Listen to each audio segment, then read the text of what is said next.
Welcome to the deep dive. Today we're looking at our digital lives, all those notes, highlights, saved links, just mountains of stuff. And we're asking, what if less is actually more for knowledge? Yeah, exactly. We're diving into a minimalist take on knowledge management, pulling from Edmund Gruppel's The Minimalist's Zettelkasten. And that title, it should feel like a breath of fresh air for you listening because let's face it, we're often drowning in information, right? Really? You highlight things, you save things, and pretty soon your notes app is just this, well, digital junk drawer. Guilty as charged. So the mission here, it isn't about building some giant perfect database. It's about finding lighter tools that actually sharpen your thinking, not just collect digital dust. I like that phrase, sharpen thinking. We are so obsessed with more articles, more notes, more data. Yeah, volume seems like the goal. But Gruppel argues that the real power is in constraint. He actually promises that you don't need thousands of notes. The system works because it forces you to stop hoarding and start, well, distilling. Exactly. He makes the point that even a small system, maybe just say 25 really good notes, can bring amazing clarity. 100 could hold a year's worth of solid learning. Wow. The secret is shifting from just storing stuff to actually extracting insight. You trade that anxiety of having too much for the freedom of focus. Okay, let's dig into why the store everything approach fails us. Because we all do it, right? I'll grab this now, figure it out later. But the book is really clear. More data doesn't make you wiser, it just makes you tired. That really hits home. And it's the core of the first part, the hidden cost of overcollecting. What seems harmless, just one more quick save, Yeah. it actually comes with these hidden taxes, 3 of them. And they kind of crush your ability to think clearly. Okay, hidden taxes. Tell me about those. What's the first one? The first is the cognitive cost. Every single thing you save, even if you barely glance at it, it takes a slice of your attention just to decide, does this matter? And then every time you open your notes app and see that huge pile of unprocessed stuff, you pay that cost again. You're spending brain power managing the clutter, not using the knowledge. That makes so much sense. It's like cognitive friction. Yeah. And the second one, the emotional cost. That feels subtle, but maybe more draining. It really is. It's that quiet, creeping feeling of failure. You open your system, see thousands of highlights you haven't looked at. Yeah, the guilt spiral. Exactly. That backlog just sits there, making learning feel like a chore instead of something exciting. You feel constantly behind. Constantly behind. Yep, I know that feeling. And the third cost. That's the structural cost. Systems built to hold absolutely everything. They just get slow, heavy, clunky. Joyless, the book says. Joyless is a good word for it, yeah. The flexibility you need to connect ideas, it just disappears because the system is clogged.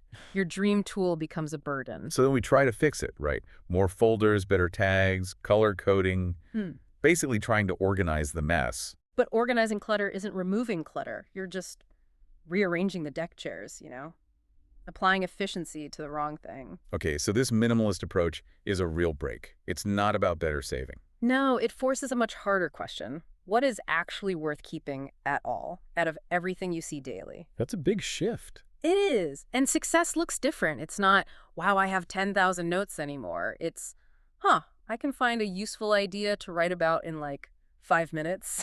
That's the win. Okay, moving from a warehouse to an efficient kitchen. I get that analogy. But let me push back a bit. Isn't there a risk?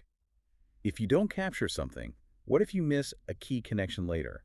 How do you balance pruning with, well, not regretting it? That's the tightrope walk, absolutely. But the minimalist trusts the process more than the storage bin. If an idea is genuinely important, the process itself, really thinking about it, writing it down in your own words, that embeds it. So it's in your head, not just your hard drive. Exactly. If you try to capture everything, you end up retaining almost nothing mentally. If you capture only a few things, but deeply, you remember what matters. The rest is often just noise anyway. Okay, that makes sense. So if we buy into this constraint, what's the actual practice? What's the core loop, the heartbeat, as the book calls it? It boils down to 3 simple moves. Capture, write, connect. That's it. Capture first. This is where the bloat starts for most of us. How is minimalist capture different? You capture rarely. That's the key. You have to learn to tell the difference between just information, facts, stats, headlines everywhere, and genuine insight, stuff that actually makes you think. So you pause before hitting save. You pause. You ask, does this really spark something in me? Maybe you let it sit for a bit. If it's truly good, you'll likely remember it because it provoked you. Aim for a few potent sparks, not 1,000 weak highlights. Okay, capture rarely. Then step 2. Right. This feels like the step everyone skips, especially with digital tools. Copy-paste is just too easy. Oh, definitely. And it's the most critical step because a note you haven't rewritten, wrestled with, put into your own perspective, Mhm. it's not really your note yet. It still belongs to whoever wrote it originally. The act of writing is the act of thinking. Precisely. Rephrasing forces you to understand it, to sharpen it, to own it. You need to add your reflection. Why does this matter? To me, now. So, if I highlight something dense, the work isn't done until I've boiled it down into my own couple of sentences. That's the acid test. Yeah. And once you have that clear, owned idea, then you move to step 3, connect. Right, connecting.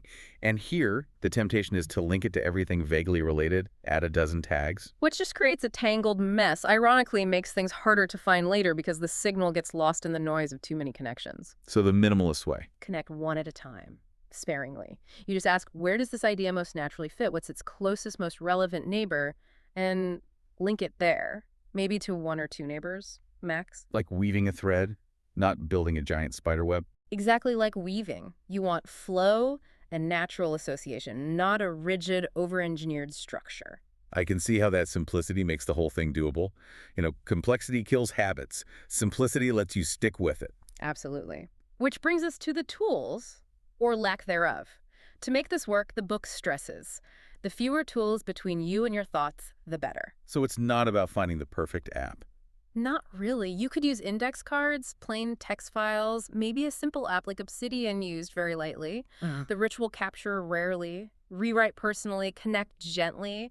That's way more important than the software. And a key part of that ritual is keeping the different types of notes separate, right? Mixing them up causes chaos. Oh, total chaos. That separation is vital. First, you have fleeting notes. Quick sparks, ideas jotted down on the fly. Like on a napkin or a quick voice memo. Exactly, and the rule is harsh. They are temporary. Process them fast, like within a day. Turn them into something real or discard them. Never let them pile up. They're just inputs. Okay, inputs, process or discard. Got it. What about notes from books or articles we read? Those become literature notes. These are your summaries, your distillations of what you read. But crucially, always in your own words. Focus on the core arguments, the main takeaways. And the rule for these. One source, one tight little cluster of notes. Keep them brief. They're like a filter between the external source and your own thinking. Okay, filter notes. And then the main event. Permanent notes. The core archive. Yes, this is the treasure chest. These are the durable building blocks of your thought. And the rule here is simple but demanding. One note, one single idea. Clear, self-contained. The book calls them atomic. What does that really mean in practice? Atomic means the idea is boiled down so much it stands completely on its own. If you wrote it on an index card and lost everything else, that one card would still make sense. It doesn't need outside context. Ah, okay. That makes it flexible, reusable later. Exactly. That Yeah. clarity and independence lets you connect it in new ways down the line. This separation sounds crucial for keeping things clean. But even with a clean setup, that urge to collect more stuff, it creeps back in. How do you handle living with less notes and fight off that data FOMO? Yeah, the fear of missing out is real. This is where the idea of enough comes in. The goal isn't 0 notes. It's finding that sweet spot where the system feels light, helpful, alive. Then how do you know when you've reached enough? You'll feel it. It's the point where adding more notes starts feeling like adding noise, not value. The moment you feel like you're serving the system, spending too much time organizing it instead of it serving you, you've probably gone past enough. Okay. And how do you actively keep it light? Systems tend to grow over time. Through pruning. You have to regularly review your notes, clear out the stuff that's no longer relevant or resonant, maybe archive things that are dormant but might be useful later. So deleting isn't failure. Not at all. Deleting is essential maintenance. It's like pruning a plant for healthy growth. You remove the dead wood so the living parts can thrive. The book also has this thing called the Minimalist test. It sounds kind of intense. Explain, add, and find a note in under a minute. Really, a whole minute. Haha, yeah, it sounds strict. But think of it less like a stopwatch and more like a diagnostic tool. Okay. The point isn't the exact 60 seconds, it's the effort involved. If finding a note or explaining its core idea feels like a struggle, if you're scrolling forever or can't remember the context, then that note probably isn't atomic enough, or it's not well connected, or maybe the idea wasn't fully grasped. So if it fails the easy access test. You need to fix it or cut it, sharpen the idea, trim the excess words, improve the link, or maybe just admit it wasn't a keeper after all. It's about ensuring every note pulls its weight. Tough love for your notes. But I see how it prevents the system from becoming bloated again. Yeah. Okay, so if we do all this, capture rarely, write deeply, connect simply, prune regularly, what's the big payoff? It's got to be about Yeah. output, right? Absolutely. Chapter 5 hammers this home. A Zettelkasten is a workshop, not a museum. It's not about admiring your collection. It's about what you can create with it. So how does writing actually change with this kind of system? It changes fundamentally. Your permanent notes become your writing engine because each one is atomic, clear, written in your voice. They're basically pre-written paragraphs. Oh, like building blocks. Exactly. So writing becomes less about staring at a terrifying blank page and more about arrangement. You find a cluster of related notes that support your point, you sequence them logically, and you write the transitions, the glue that holds them together. That sounds significantly less painful. The core ideas are already there, organized, just waiting to be assembled. It dramatically lowers the activation energy needed to start writing. But then there's the discipline of shipping. It's easy to just keep tinkering with the notes, perfecting the links. Getting lost in the system itself. Yeah. So the rule is, a work session isn't done until you've actually written something new based on the notes. Even just the sentence, or a rough outline, or sketching an argument. Something that moves a project forward. Forces output. Yeah. Keeps momentum. But none of this works if you don't actually use the system regularly, right? It requires consistency. Yes, consistency is everything. But it's about the discipline of returning. And the key here is light, frequent touches. Not huge, draining marathon sessions once a month. So little and often, rather than big and overwhelming. Exactly. You don't need hours every day. Maybe just a quick daily check-in for fleeting notes, a dedicated hour or so weekly to really think and make new connections between permanent notes, and perhaps a monthly review to prune and tidy up. What does that rhythm look like? It's light. A daily glance, process any quick captures, a weekly connection session, maybe exploring a thread, monthly tidy up. The idea is that you want to return because the system feels alive and useful, not because you feel guilty about a massive backlog. Curiosity pulls you back, not obligation. Okay, so maintaining this lightness, this discipline, Hmm. what's the ultimate reward? The book ends talking about freedom through fewer notes. That's the paradox, isn't it? We assume more information gives us more power, more options, but usually it just means more management overhead. Right. More time spent organizing, less time thinking. Exactly. When you operate with fewer but much clearer and more deeply processed notes, you free up so much cognitive bandwidth. Less structure, fewer rules, fewer actual notes. It somehow unlocks more creativity, more flow. So the real wealth isn't the size of your archive. No, the real wealth is your ability to think clearly, connect ideas fluidly, and create new things with ease. That's the freedom. That really flips the script. The minimalist path.